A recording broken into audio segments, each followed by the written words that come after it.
जय श्री सीताराम जी की। भरत जी समाज सहित गोमती में स्नान कर चौथे दिन अयोध्यापुरी आ पहुंचे। राजा जनक जी 4 दिन तक नगर में रहे और राज कार्य तथा सब सामान संभाल कर मंत्री गुरु और भरत जी को राज्य सौंप कर सब साज सजाकर जनकपुर को चले।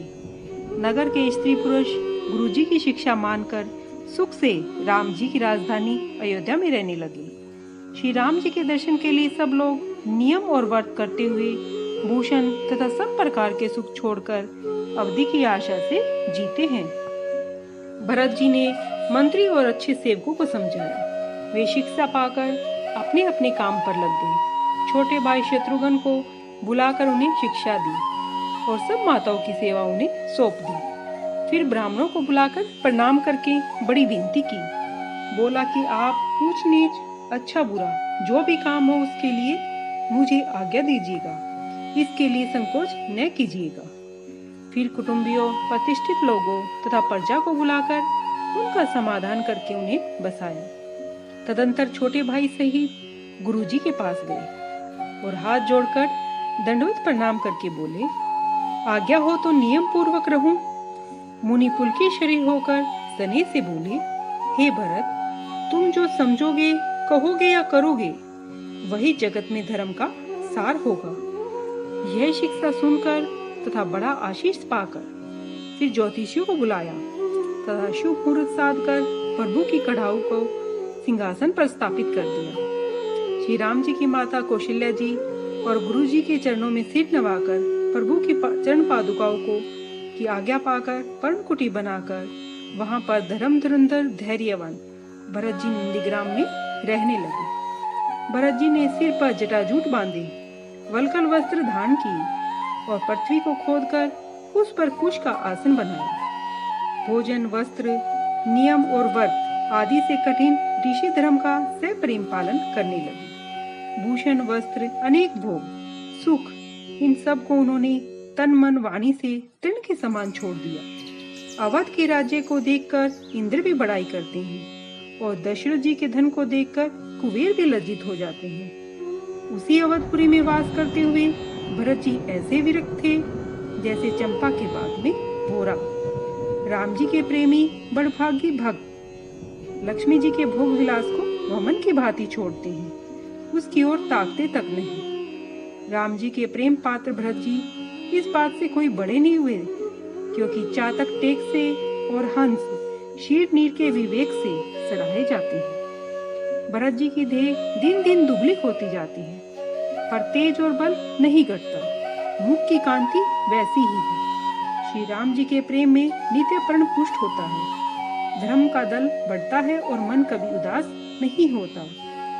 जैसे शरद ऋतु के प्रकाश से जल घटता है, बेंत फैलता है और कमल खिलते हैं।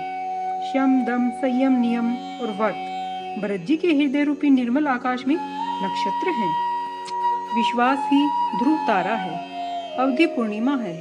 स्वामी राम जी की स्मृति प्रकाशित आकाश गंगा है। राम प्रेम ही अचल तथा दोष रहित चंद्रमा है। वह अपने समाज सहित सुशोभित है। भरत जी की स्थिति समझ व करनी, भक्ति, वैराग्य, गुण और निर्मल संपत्ति का वर्णन करते हुए सुख वे भी सकुचाते हैं, क्योंकि वहां तो शीश, गणेश और सरस्वती की भी पहुंच नहीं है। वे नित्य प्रभु की पादुकाओं का पूजन करते हैं। प्रीति हृदय में नहीं समाती। उन्हीं से आज्ञा मांग मांग कर वे सब राजकाज करते हैं। शरीर पुलकित है, हृदय में सीताराम जी हैं। जीभ नाम जप रही है, नेत्रों में जल है। लक्ष्मण, राम जी और सीता जी वन में वास कर रहे हैं और भरत जी घर में रहकर तप से शरीर को कस रहे हैं। दोनों ओर की दशा को समझकर सब कहते हैं कि भरत जी सब प्रकार से प्रशंसा के योग्य हैं। उनके व्रत और नियम को सुनकर साधु सकुचाते हैं और दशा देखकर मुनीश्वर लज्जित हो जाते हैं। उनका आचरण परम पवित्र, मधुर, मनोहर और आनंद मंगल करने वाला है। कलयुग के घोर पापों के कलेशों को हरने वाला और मोह रूपी रात्रि के नष्ट करने वाले सूर्य के समान है। पाप समूह के रूपी हाथी को सिंह के समान है और सब दुखों का नाश करने वाला है। भक्तजनों को आनंद देने वाला और संसार का भार उतारने वाला वह राम जी के प्रेम रूपी चंद्रमा का सार है। श्री सीताराम जी की प्रेम रूपी अमृत से पूर्ण भरत जी का अगर जन्म न होता तो मुनियों के मन को भी दुर्लभ संयम, शम, दम और कठिन व्रत का आचरण कौन करता।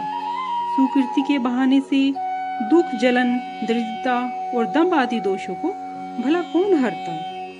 कलयुग में तुलसीदास के शठों को हठ से श्री राम जी के समक्ष कौन करता। तुलसीदास जी कहते हैं कि भरत जी के चरित्र को नियम से आदर सहित जो लोग सुनते हैं उनका श्री सीताराम जी के चरणों में प्रेम और संसार के विषय रूपी रूप से वैराग्य अवश्य होता है। अब कलयुग के संपूर्ण पापों को विध्वंस करने वाले रामचरितमानस का यह दूसरा सोपान समाप्त हुआ। जय श्री सीताराम जी।